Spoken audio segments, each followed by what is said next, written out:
Hello, and welcome to my Python Programming for Beginners course. In this video, we're going to be learning about for loops. In a previous video, we went over while loops, and to recap what a while loop is you have a condition which is true, and a block of code will run continuously until this condition is false. With for loops, you provide a sequence of values, and the number of times this block of code will run depends on the number of values that are in the sequence. So let's switch to VS Code, and we'll create a new folder called 06-for-loop. So for this one, we're going to be grabbing the while loop program we had in episode 4, and we're going to be copying that to here, into the new folder we just created, and we'll rename this to for loop. So when we made this, we had a while loop, which you have a variable with a value of 1, and this while loop runs while the number inside this variable is less than or equal to 100. So each time the code will run, it will print the value in num, and then it will increase the value num by 1. So we can do this in an easy way with the for loop. So we can get rid of this variable, change this to for num in range 100. So what range does, it's a function which you input a number and it creates a sequence of values based on the number you have in here.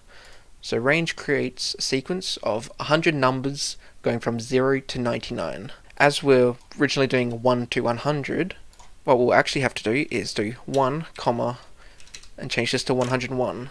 There's the range that it does in here. If you just have a value by itself, it starts at 0 and goes up to the number you put in minus 1.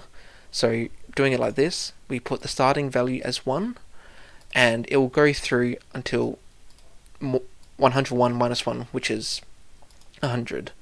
So if you remove the num plus equals 1 there again, and let's run it with F5 and select the bug configuration Python file. As you can see with this for loop, it has printed the numbers from 1 to 100. So to recap how this works, we have this function range. We've said we want a range of numbers from 1 inclusive to 101 exclusive, or 100, so 1 to 100. To show you how this looks, we can comment out this code. We can then print out this range, but first we can convert it to a list so we can see it as a list. So if we save and run that, we can see it's printed out a list from the numbers 1 all the way to 100. So inside this for loop, what it's doing is that this num variable starts off as the number 1 in the list. It then runs the code inside here, which is print, then goes back to the top, and then gets the next value in the sequence, which in this case 2, runs code 3, 4, and so on.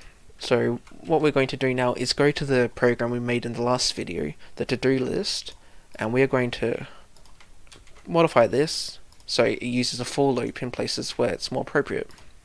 So in here we have a list which holds our to-do items, and we go through, we can add or delete an item. So let's run it and take a look at how it currently works.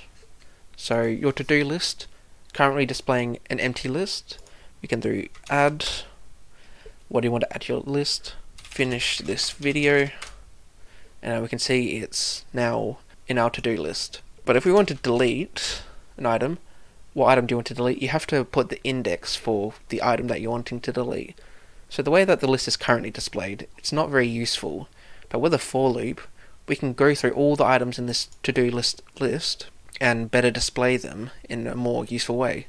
So that is what we will do. So we've got print your to-do list.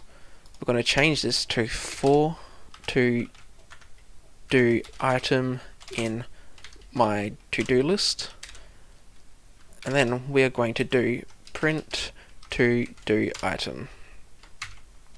So let's run that. So your to-do list, currently we don't have any items, so it didn't print the empty list, it just skipped over it. So if we want to add an item, and we'll just do add to do item, your to-do list, to do item, and we'll just add another one, another to do item, and now it displays it one line at a time. But as I said before, to delete, we need to put the index of the item in the array of the list into there.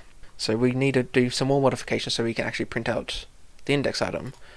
The way we can do that is by using the function called enumerate, then get the variable index, comma to do item. So what enumerate does is it goes through all the items in this list. It then outputs the index and the to do item. So we are going to print out a more user-friendly list for this. So we can do index plus dot space, or a better way of writing this would be using a format string, which is f, and then using curly braces to insert the variables into it. So now if we run it, we'll first need to add to do item, so add to do item. We can see now it's got a 0 there. If we do add another to do item, it's now got 0 and 1. So if we go to delete, we can put the number 0 in, and we know it's going to remove this item. So we do that, it's deleted it, and then the second item we add is now in index 0. I hope this has helped you in understanding how for loops work in Python. If you enjoy this video, make sure to like and subscribe to this channel so you don't miss out on any new videos that are added to this Python Programming for Beginners course. As of this video, all the code in this course will be in a GitHub repository, which you can find the link for in the description of this video.